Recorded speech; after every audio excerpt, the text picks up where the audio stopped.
Hi everyone and welcome. In today's video, I'm going to show you how to make this insanely delicious peri-peri jollof rice and chicken. This is a fusion dish, so if you love jollof rice and you love peri-peri chicken, then you're absolutely going to love this dish. To make this, you need some chili peppers, a couple of bell peppers, garlic and onion. We're going to roast the vegetables, so start by prepping them. Start by cleaning the peppers, so remove the seeds and the veins and then cut it into smaller pieces. When you're done, prep the garlic. To do this, get rid of the first layer of the skin and then you're going to use a knife to cut the top of the garlic.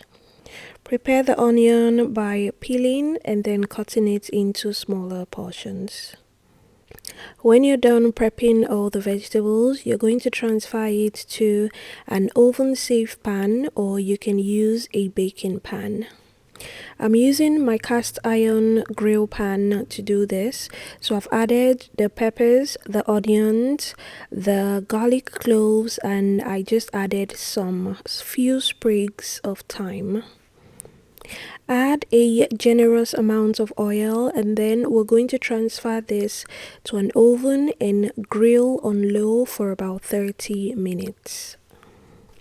Make sure you keep an eye on it so it doesn't burn.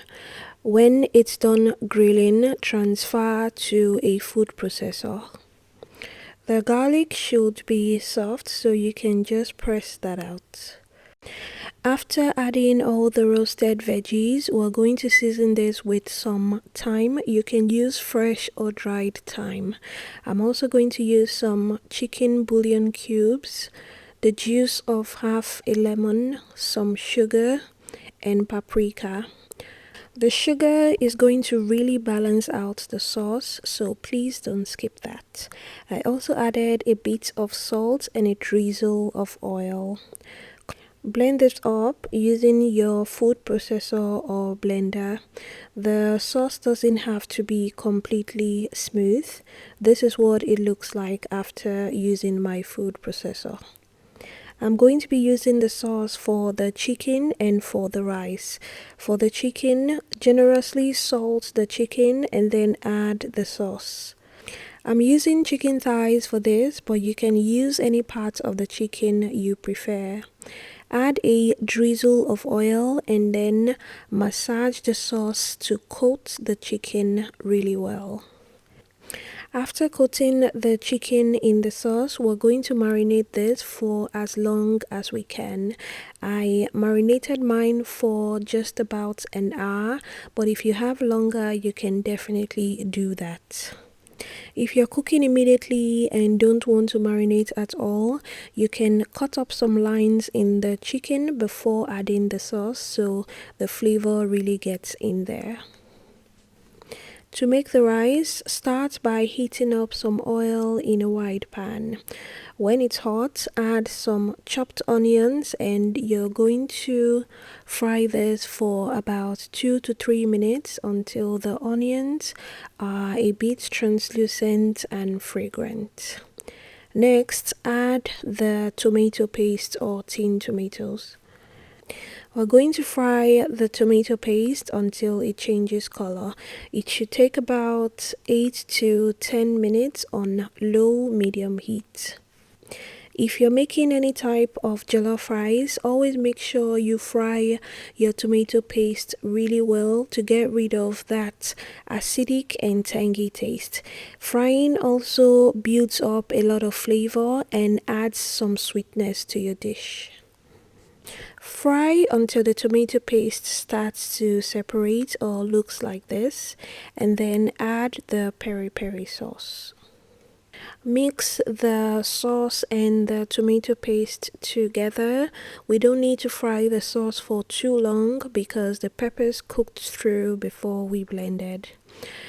Add some water. I just rinsed my food processor and I added the remaining sauce, but you can just add regular water and then continue to mix this until it's combined. We don't need to season this too much because the peri-peri sauce is already very well seasoned, so I just added 2 bay leaves and then I added some water. If you have chicken stock, you can use that in place of water. Mix to loosen the sauce a little, and then you can taste and adjust seasoning if needed. I added 1 chicken seasoning cube, but you can skip that if you're using chicken stock or broth. Mix again to combine, and then I'm going to add the rice. I'm using basmati rice for this, and I just washed the rice several times until the water ran clear.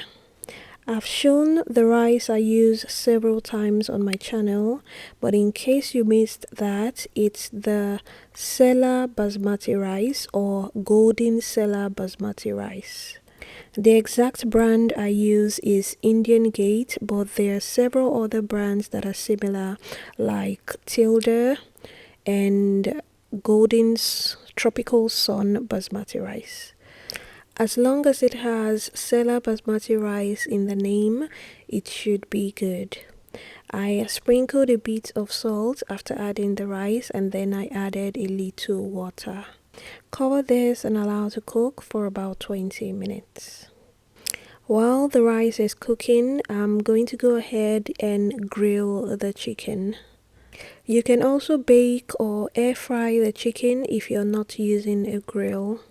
If you're grilling or air frying, make sure you keep an eye on the chicken because peri-peri sauce or peri-peri chicken burns really easily. I brushed the remaining sauce on the chicken and then I grilled this on low for 25 minutes.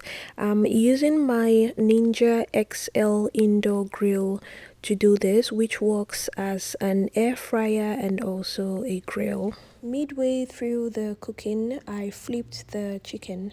I had a little leftover sauce, so I just brushed that on the chicken and then continued cooking.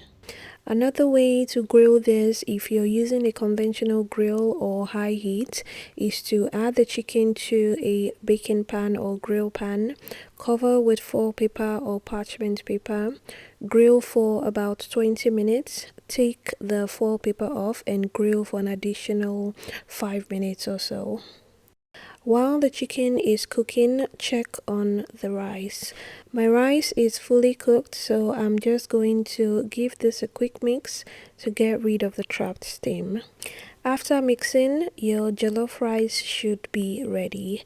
The peri-peri jollof rice tastes very similar to your regular jollof rice and it's really nice and flavorful. I think it's very easy to make and this one is definitely going on my holiday menu. When the rice is well mixed and ready, add the grilled chicken and serve.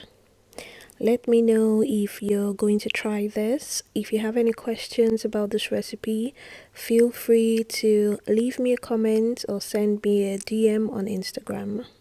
Thanks everyone for watching and I'll see you in the next one.